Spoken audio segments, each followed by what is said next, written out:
পনিরের সকল প্রকার রেসিপির মধ্যে কড়াই পনিরের কথা তো বলা যেতেই পারে। আর এই কড়াই পনির একদম রেস্টুরেন্টের মতন বাড়িতে কিভাবে খুব সহজে আর একদম ঘরোয়া উপকরণে তৈরি করা যেতে পারে, সেটাই আমি আজকের এই ভিডিওতে শেয়ার করব। এছাড়াও এই ভিডিওতেই থাকছে স্পেশাল কড়াই মশলার রেসিপি। তো তাহলে আমাদের আজকের এই রেসিপিটি শুরু করা যাক। আর আমি প্রিয়াঙ্কা আপনাদের সকলকে আমার চ্যানেল ডিলিশিয়াস রেসিপি বাংলাতে স্বাগত জানাই। তো এই কড়াই পনিরের জন্য সবার প্রথমে আমাদেরকে তৈরি করে নিতে হবে কড়াই মশলা। আর তার জন্য একটা ফ্রাইং প্যানে আমি দিয়ে দিলাম 3টে শুকনো লঙ্কা, 1 চা চামচ পরিমাণে গোটা ধনে, 1 চা চামচ পরিমাণে গোটা জিরে, 1 চা চামচ পরিমাণে মৌরি, 12 থেকে 15টার মতন গোটা কালো গোলমরিচ, একটা স্টার আনিস, একটা বড় দারচিনি স্টিক যেটা আমি একটু ভেঙে দিয়ে দিলাম। নেক্সট অ্যাড করলাম 4টে রেগুলার এলাচ, 4টে লবঙ্গ, 2টো মিডিয়াম সাইজের তেজপাতা, আর সবশেষে অ্যাড করলাম 1/2 চা চামচ পরিমাণে রেগুলার সল্ট। এবার গ্যাসের ফ্লেমটাকে একদম লো টু মিডিয়ামে রেখে মশলাগুলো আমাদেরকে ড্রাই রোস্ট করে নিতে হবে, যতক্ষণ না মশলার থেকে একটা সুন্দর অ্যারোমা বেরোতে আরম্ভ করছে। তাও মোটামুটি লো টু মিডিয়াম ফ্লেমে মশলাটা রোস্ট করতে আমাদের সময় লাগবে জাস্ট 1 থেকে 1.5 মিনিটের মতন। আর ফাইনালি মশলাটা রোস্ট করে নেওয়ার পর মশলাটা আমি ট্রান্সফার করে নিলাম একটা ব্লেন্ডিং জারের মধ্যে। এবার এই মশলাটা সম্পূর্ণ ঠান্ডা হয়ে যাওয়ার পর এর থেকে একটা পাউডার পেস্ট করে নিলেই কড়াই মশলা কিন্তু আমাদের একদম রেডি। আর এই মশলাটা স্টোর করে রাখতে চাইলে অবশ্যই মশলাটা কোনো এয়ারটাইট কন্টেনারেই কিন্তু আমাদের রাখতে হবে। এবারেই কড়াই পনির তৈরি করতে আমি এখানে নিয়েছি 350 গ্রাম পরিমাণে ক্রিম পনির। তবে রেসিপিটি ক্রিম ছাড়া পনির দিয়েও কিন্তু তৈরি করা যেতেই পারে। তো এবারেই পনিরটা কিভাবে কেটে নিতে হবে সেটা দেখে নিন। যদিও বা এখানে পনিরটা আপনারা নিজেদের পছন্দ মতন একটা শেপে কেটে নিতেই পারেন, তবে আমি এখানে পনিরটা একটু কিউব শেপ করে কেটে নেব। আর একটু বড় টুকরো করেই পনিরটাকে কাটবো। এতে রান্নার সময় পনিরটা ভেঙে যাওয়ার সম্ভাবনা কিন্তু একদমই থাকবে না। আর এইভাবে পনিরটা কাটলেও কিন্তু বেশ ভালোই লাগে দেখতে। তো তাহলে পনিরটা আমাদের কেটে নেওয়া হয়ে গেল। এবার নেক্সট এই পনিরটা ফ্রাই করার জন্য ফ্রাইং প্যানের মধ্যে আমি দিয়ে দিলাম 2 চা চামচ পরিমাণে রিফাইন্ড অয়েল। ওর সাথে ফ্লেভারের জন্য অ্যাড করলাম 1 চা চামচ পরিমাণে ঘি। এবার এই তেল আর ঘিটা ফ্রাইং প্যান অথবা কড়াইয়ের চারপাশে আমাদেরকে একটু স্প্রেড করে নিতে হবে। এতে পনিরটা ফ্রাই করার সময় ফ্রাইং প্যানের মধ্যে লেগে যাবে না। তো খুব অল্প পরিমাণে নুন ফ্রাইং প্যানের মধ্যে একটু স্প্রিঙ্কেল করে নিয়ে কেটে রাখা পনির কিউবসগুলোকে এবার একে একে দিয়ে দেব। গ্যাসের ফ্লেমটাকে আমি এই সময় একদম লো টু মিডিয়ামে রেখেছি। আর পনির কিউবসগুলো দেওয়ার পর এবার রঙের জন্য আমি অ্যাড করলাম খুব অল্প পরিমাণে কাশ্মীরি রেড চিলি পাউডার। ওর সাথে অ্যাড করলাম 1/2 চা চামচ পরিমাণে কড়াই মশলা, যেটা আমি আপনাদেরকে একটু আগেই তৈরি করে দেখালাম। আর এই কড়াই মশলাটা অ্যাড করার কারণে পনিরের মধ্যে একটা সুন্দর ফ্লেভার চলে আসবে। এবার লো টু মিডিয়াম ফ্লেমে খুব হালকা হাতে উল্টে পাল্টে পনিরগুলোকে ফ্রাই করে নেব। তবে পনিরটা যে খুব বেশি ফ্রাই করব তা কিন্তু একদমই নয়, কারণ পনির যদি খুব বেশি ফ্রাই করা হয় তাহলে এর মধ্যে একটা চিউই ভাব চলে আসে। আর তাই পনিরটা লো টু মিডিয়াম ফ্লেমে জাস্ট 1.5 থেকে 2 মিনিট একটু ফ্রাই করে নিলেই হবে। আর ফাইনালি পনিরটা ফ্রাই করে নেওয়া হয়ে গেলে এবারেই পনিরগুলোকে তুলে রেখে দেব একটা ডিশের মধ্যে। আর এইভাবে পনিরটা ফ্রাই করলে দেখবেন পনিরটা কিন্তু একদম সফট থাকবে। আশা করছি আপনাদের এতটুকু বুঝতে কোথাও কোনো রকম সমস্যা হয়নি। তো পনির ফ্রাই করার পর ওই একই ফ্রাইং প্যানের মধ্যে আমি দিয়ে দিলাম আরও 1 চা চামচ পরিমাণে রিফাইন্ড অয়েল। আর অন্যদিকে কড়াই পনিরের জন্য বেশ কিছু ভেজ আমি আগে থেকেই চপ করে রেখেছি। আর ভেজ বলতে আমাদের শুধুমাত্র লাগছে অনিয়ন পেটালস, গ্রিন ক্যাপসিকাম, যেটা আমাদেরকে ঠিক এরকম কিউব করে কেটে নিতে হবে।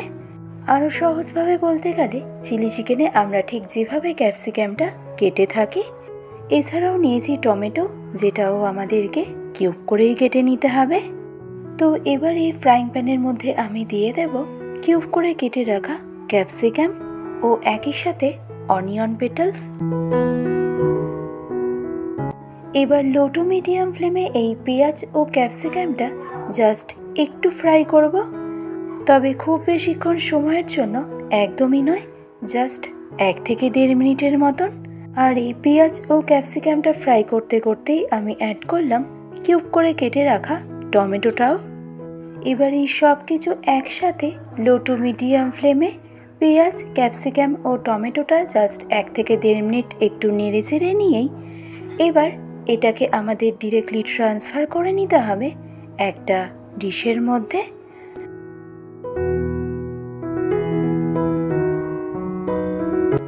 এবার নেক্সট আমরা গ্রেভির একটা সিম্পল প্রিপারেশন করে নেওয়ার জন্য ফ্রাইং প্যানে দিয়ে দিলাম 1 চা চামচ পরিমাণে রিফাইন্ড অয়েল।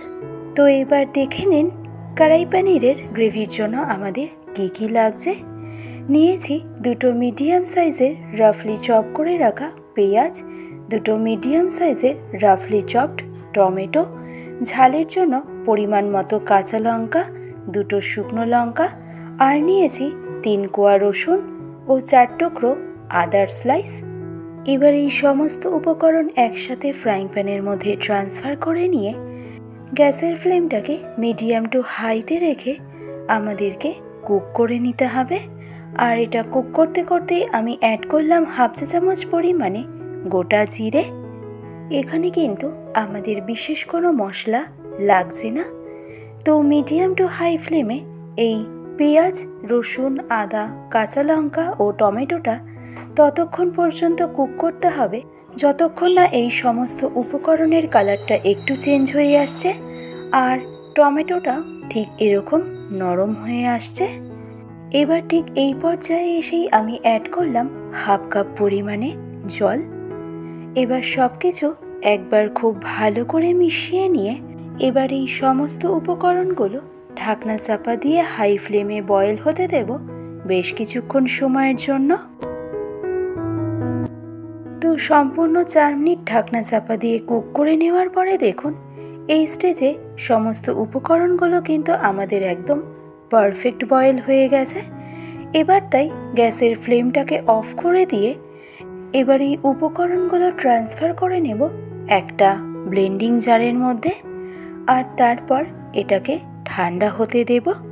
আর সম্পূর্ণ ঠান্ডা হয়ে গেলে এর থেকে এরকম একটা পেস্ট তৈরি করে নিলেই কড়াই পনিরের গ্রেভির মশলা কিন্তু আমাদের একদম রেডি।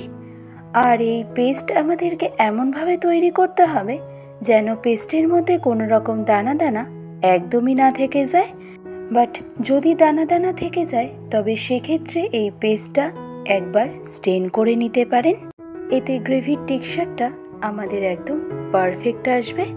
তো এবার ফাইনালি গ্রেভির জন্য আমি অ্যাড করলাম 3 টেবিল চামচ পরিমাণে রিফাইন্ড অয়েল। আর তাতে ফোড়নের জন্য অ্যাড করব একটা ছোট দারচিনি স্টিক ও 2টো রেগুলার এলাচ। এবার লো ফ্লেমে মশলাটা জাস্ট 10 সেকেন্ড সময় ধরে একটু কুক করে নেওয়ার পর মশলার থেকে ফ্লেভারটা ছেড়ে দিলেই এবার আমরা যে গ্রেভির জন্য পেস্ট তৈরি করে রেখেছিলাম সেই পেস্টটা আমাদেরকে এই স্টেজে এসে দিয়ে দিতে হবে। ও একই সাথে আমাদেরকে অ্যাড করতে হবে স্বাদ অনুসারে নুন।